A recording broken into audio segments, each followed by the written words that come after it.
ಆದ್ರೆ ಎಲ್ಲರಿಗೂ ಭರ್ಷರ್ good news ಆಗಿರತ್ತ ನೋಡಿ. ವಿಮಾನ ನಿಲ್ದಾಣದಲ್ಲಿ ಅರ್ಜಿನ ಕರೆದಿದ್ದಾರೆ. ಟೋಟಲ್ ಆಗಿ 400 ಪೋಸ್ಟ್ ಖಾಲಿ ಇರತ್ತ. ಒಂದು ಸಾಂದ್ರೆ ಇದಕ್ಕೆ ಮಹಿಳೆಯರಾಗಬಹುದು ಪುರುಷರಾಗಬಹುದು ಇಬ್ರು ಅರ್ಜಿನ ಸಲ್ಲಿಸೆ ಈ ಒಂದು ನೋಟಿಸ್ ರಿಲೀಸ್ ಮಾಡಿದಂತ ದಿನಾಂಕ 3/6/2025 ನೋಟಿಸ್ ರಿಲೀಸ್ ಆಗಿರತ್ತೆ.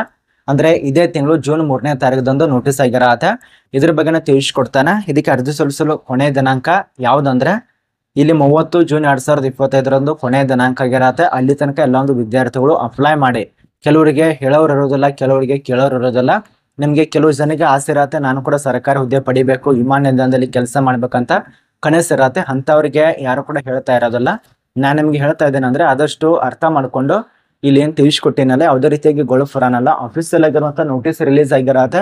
ಅದ್ರ ಪ್ರಕಾರ ನಿಮ್ಗೆ ತಿಳಿಸ್ಕೊಡ್ತಾ ಇರೋದು. ಇದೇನ್ ಕಾಣಿಸ್ತಾ ಇದೆಯಲ್ಲ ಏರ್ಫೋರ್ಸ್ ಅಂತೇಳಿ, ನಿಮಗೆ ಅಫೀಸಿಯಲ್ ಆಗಿರುವಂತ ನೋಟಿಸ್ ಪ್ರಕಾರನೇ ತಿಳಿಸ್ಕೊಡ್ತಾ ಇದ್ದೇನೆ. ಆದಷ್ಟು ಅರ್ಥ ಮಾಡ್ಕೊಂಡು ಕೊನೆ ತನಕ ನೋಡಿದ್ರೆ ಸಂಪೂರ್ಣ ಮಾಹಿತಿ ಅರ್ಥ ಆಗತ್ತೆ. ಅಥವಾ ಬೇಡಪ್ಪ ನಾವು ಹೀಗೆ ರೀತಿ ರೀಲ್ಸ್ ಕಳ್ಕೊಂಡು ರೀಲ್ಸ್ ನೋಡ್ತಾ ಬೇರೆದವ್ರ ಮಾತು ಕೇಳ್ತಾ ಅದ ನಂತರ ಮನೆಯಲ್ಲಿ ತಿಂದಂತ ಅನ್ನ ಅಪ್ಪ ಅಮ್ಮ ದುಡ್ದಂತ ಅನ್ನವನ್ನ ತಿನ್ಕೋತಿರ್ಬೇಕಂದ್ರೆ ಇರಬಹುದು, ನಿಮ್ ಇಷ್ಟ. ನಾನು ಕೂಡ ಒಂದು 2025 ಒಳ್ಳೆ ಜಾಬ್ ತಗೋಬೇಕು, 2024 ಒಳಗ 2026 ತನಕ ಯಾವ್ದಾದ್ರು ಜಾಬ್ ತಗೋಬೇಕಂತ ಕನಸಿದ್ದಂತ ವಿದ್ಯಾರ್ಥಿಗಳು ವಿಡಿಯೋ ನೋಡ್ತಾ ಇರ್ತಾರ. ನನಗೆ ಗೊತ್ತು ಅಂತವ್ರು ವಿಡಿಯೋ ನೋಡ್ತಾ ಇರ್ತಾರ ಅಂತ ಹೇಳಿ. ಆದಷ್ಟು ಅರ್ಧ ನೋಡಬೇಡಿ, ಕೊನೆತನಕ ನೋಡಿ. ಇದಕ್ಕೆ ಸಂಬಂಧಪಟ್ಟಂತೆ ಸೆಕೆಂಡ್ PUC ಪಾಸ್ ಆದಂತ ವಿದ್ಯಾರ್ಥಿಗಳು ಅಪ್ಲೈ ಮಾಡಬಹುದು ಮತ್ತು ಪದವಿ ಪಾಸ್ ಆದಂತ ವಿದ್ಯಾರ್ಥಿಗಳು ಅಪ್ಲೈ ಮಾಡಬಹುದು. ಯಾವ್ದು ಪೋಸ್ಟ್ ಏನು ಅಂತ ಸಂಪೂರ್ಣ ಮಾಹಿತಿ ಇರತ್ತೆ. ವಿಡಿಯೋ ಕೊನೆತನಕ ನೋಡಿ. ಮತ್ತೆ ಈ ಒಂದು ಚಾನಲ್ ಅನ್ನ ಯಾರು ಸಬ್ಸ್ಕ್ರೈಬ್ ಮಾಡಿಲ್ಲ, ಪ್ರಶಾಂತ್ ಅಕಾಡೆಮಿ ಚಾನಲ್ ಅನ್ನ ಸಬ್ಸ್ಕ್ರೈಬ್ ಮಾಡ್ಕೊಳ್ಳಿ. ಏನೇ ಡೌಟ್ ಇತ್ತಂದ್ರೆ ಕಮೆಂಟ್ ನಲ್ಲಿ ಕಮೆಂಟ್ ಮಾಡಿ. ವರ್ಕ್ ತುಂಬಾ ಇತ್ತಂದ್ರೆ ರಿಪ್ಲೈ ಮಾಡಕ್ಕಾಗಲ್ಲ, ವರ್ಕ್ ಇರ್ಲಿಲ್ಲ ಅಂದ್ರೆ ನಿಮ್ಗೆ ರಿಪ್ಲೈ ಕೊಟ್ಟೆ ಕೊಡ್ತಾನೆ. ಬನ್ನಿ ಸ್ನೇಹಿತರೆ, ಇಲ್ಲಿ ಖಾಲಿರುವಂತಹ ಸಂಸ್ಥೆ ಹೆಸರು ನಮ್ಮ ಒಂದು ಭಾರತೀಯ ವಿಮಾನ ನಿಲ್ದಾಣದಲ್ಲಿ ಅರ್ಜಿನ ಕರೆದಿದ್ದಾರೆ. ಏರ್ಫೋರ್ಸ್ ಅಥಾರಿಟಿ ಆಫ್ ಇಂಡಿಯಾದಲ್ಲಿ ಅರ್ಜಿನ ಕರೆದಿರುವಂತದ್ದು. ಇದಕ್ಕೆ ಸಂಬಂಧಪಟ್ಟಂತೆ ಅರ್ಜಿ ಸಲ್ಲಿಸುವಂತ ವಿದ್ಯಾರ್ಥಿಗಳಿಗೆ ಒಂದು ಸರಿ ಗಮನ ಕೊಡಿ. ದಿನಾಂಕ ನೋಡಿ, ಅರ್ಜಿ ಸಲ್ಲಿಸುವಂತ ದಿನಾಂಕ 30/6/2025 ಕೊನೆಯ ದಿನಾಂಕ ಸಾಯಂಕಾಲ 5 ಗಂಟೆ ತನಕ. ಇಲ್ಲಿ ಯಾರ್ಯಾರಿಗೆ ಎಷ್ಟು ಪೋಸ್ಟ್ ಖಾಲಿದ ಒಂದು ಸರಿ ಗಮನ ಕೊಡಿ. ಮೊದಲನೇದಾಗಿ ಜನರಲ್ ಕಾಸ್ಟ್ದವ್ರಿಗೆ ಸಂಬಂಧಪಟ್ಟಂತೆ ಈ ಟೋಟಲ್ ಆಗಿ ನಮಗೆ ಇಷ್ಟಿಷ್ಟ ಅಂತೇಳಿ ವರ್ಗಕ್ಕೆ ಸಂಬಂಧಪಟ್ಟಂತೆ, ಅದ ನಂತರ ಇಲ್ಲಿ ಪ್ಲೇಸಿಗೆ ಪೋಸ್ಟಿಂಗ್ಗೆ ಸಂಬಂಧಪಟ್ಟಂತೆ ಮಾಹಿತಿ ಕೊಟ್ಟಿದ್ದಾರೆ. ಇಲ್ಲಿ ಮೊದಲನೇದಾಗಿ ಪಾಟ್ನಾದಲ್ಲಿ ಖಾಲಿರುವಂತ ಪೋಸ್ಟ್ ಜನರಲ್ ದವರಿಗೆ 11, OBC ದವರಿಗೆ 6, SC ದವರಿಗೆ 3, ಅದ ನಂತರ ST ದವರಿಗೆ 1, EWS ದವರಿಗೆ 2, ಟೋಟಲ್ ಆಗಿ 23 ಖಾಲಿ ಇರತ್ತೆ.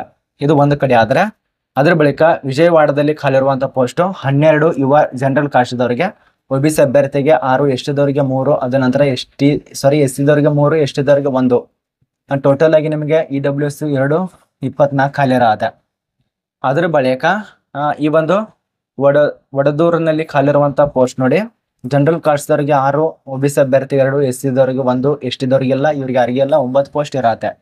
ಇಲ್ಲಿ ಫೋರ್ಟ್ ಫ್ಲೇರ್ದಲ್ಲಿ ಖಾಲಿರುವಂತ ಪೋಸ್ಟ್ ಟೋಟಲ್ ಆಗಿ 3, ಅದು ಯುವ ಅಭ್ಯರ್ಥಿಗೆ ಮಾತ್ರ ಇರತ್ತೆ. ಗೋವಾದಲ್ಲಿ ಖಾಲಿರುವಂತ ಪೋಸ್ಟ್ 24, ಯುವರದವರಿಗೆ ಜನರಲ್ ಕಾಸ್ಟ್ ದವರಿಗೆ 24, OBC ಅಭ್ಯರ್ಥಿಗೆ 14, SC ದವರಿಗೆ 7, ST ದವರಿಗೆ 3, ಅದ ನಂತರ EWS ದವರಿಗೆ 5, ಇವರಿಗೆ 53, ಟೋಟಲ್ ಆಗಿ 53 ಇರತ್ತೆ. ಚೆನ್ನೈನಲ್ಲಿ ಖಾಲಿರುವಂತ ಪೋಸ್ಟ್ 23, OBC ಅಭ್ಯರ್ಥಿಗೆ 14, SC ದವರಿಗೆ ಸಂಬಂಧಪಟ್ಟಂತೆ 8, ST ದವರಿಗೆ 4, EWS ದವರಿಗೆ 5, ಟೋಟಲ್ ಆಗಿ 54. ಟೋಟಲ್ ಆಗಿ ಎಷ್ಟು ಖಾಲಿ ಇದಾವ ಅಂದ್ರೆ 393 ಪೋಸ್ಟ್ ಖಾಲಿ ಇರತ್ತೆ ಆಲ್ ಇಂಡಿಯಾದಲ್ಲಿ. ಇದ್ರ ಬಗ್ಗೆ ನಮಗೆ ಕನ್ಫರ್ಮ್ ಆಗಿ ಅರ್ಥ ಆಯ್ತು, ಯಾವುದು ಎಷ್ಟು ಪೋಸ್ಟ್ ಖಾಲಿ ಇದಾವೆ ಒಂದು ನಿಮಗೆ ಕನ್ಫರ್ಮ್ ಆಗಿ ಗೊತ್ತಾಯ್ತು. ಇನ್ನು ಇವುಗಳಿಗೆ ಸಂಬಂಧಪಟ್ಟಂತೆ ವಿದ್ಯಾರ್ಹತೆ ಏನಾಗಿರಬೇಕು ಅದ್ರ ಬಗ್ಗೆ ಸ್ವಲ್ಪ ಗಮನ ಕೊಡಬೇಕು.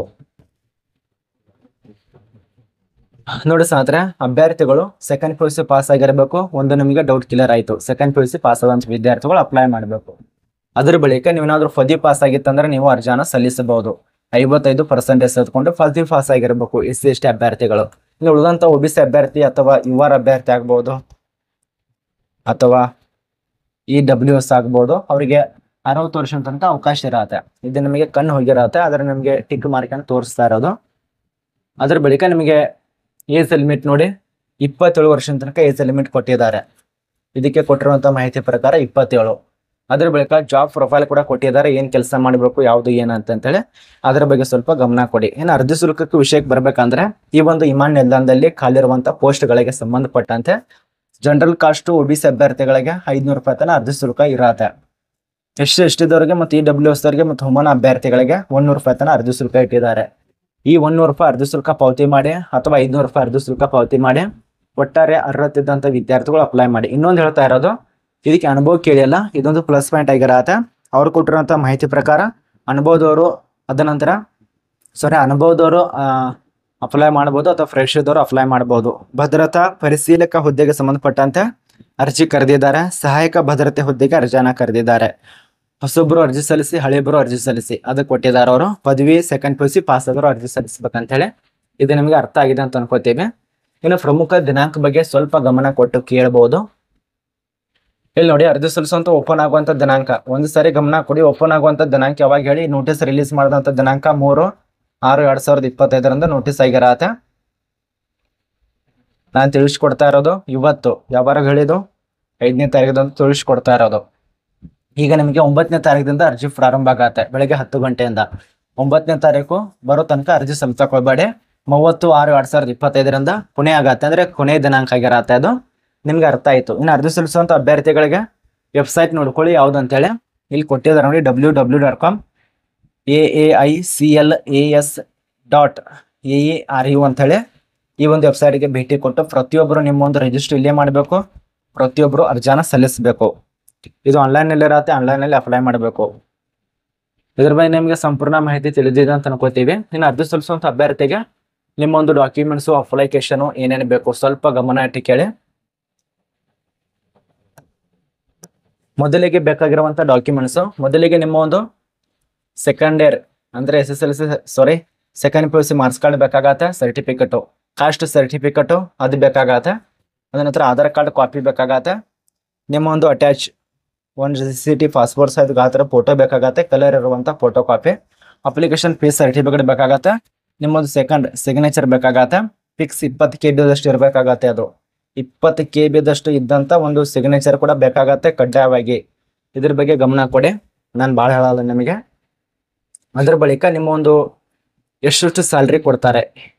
ಫಸ್ಟ್ ಇಯರ್ ನಮಗೆ ಎಷ್ಟಿರತ್ತೆ, ಪೀರಿಯಡ್ 3 ವರ್ಷ ಇರತ್ತೆ. ಇದಕ್ಕೆ ಫಸ್ಟ್ ಇಯರ್ದಲ್ಲಿ ನಿಮಗೆ 21,500ರಿಂದ, ಸೆಕೆಂಡ್ ಇಯರ್ದಲ್ಲಿ ನಿಮಗೆ 22,000 ತನಕ, ಇನ್ನು ಥರ್ಡ್ ಇಯರ್ದಲ್ಲಿ ನಿಮಗೆ 22,500 ತನಕ. ಇಷ್ಟು ನಿಮಗೆ ಪೀರಿಯಡ್ದಲ್ಲಿ ನಿಮಗೆ ಸ್ಯಾಲ್ರಿ ಕೊಡ್ತಾರೆ. ಅದ ನಂತರ ಜೆಂಡರ್ ಕ್ಯಾಂಡಿಡೇಟು ಅದಕ್ಕೆ ಸಂಬಂಧಪಟ್ಟಂತೆ ಮಿತಿ ಸಡಿಲಿಕ್ಕೆ ಎಲ್ಲ ಕೊಟ್ಟಿದ್ದಾರೆ. ಅದು ನಮಗೆ ಬೇಕಾಗಿದೆಲ್ಲ, ನಿಮ್ಗೆ ಏನೇನು ಬೇಕಲ್ಲ ಅಷ್ಟೇ ತಿಳಿಸ್ಕೊಡ್ತಾನೆ.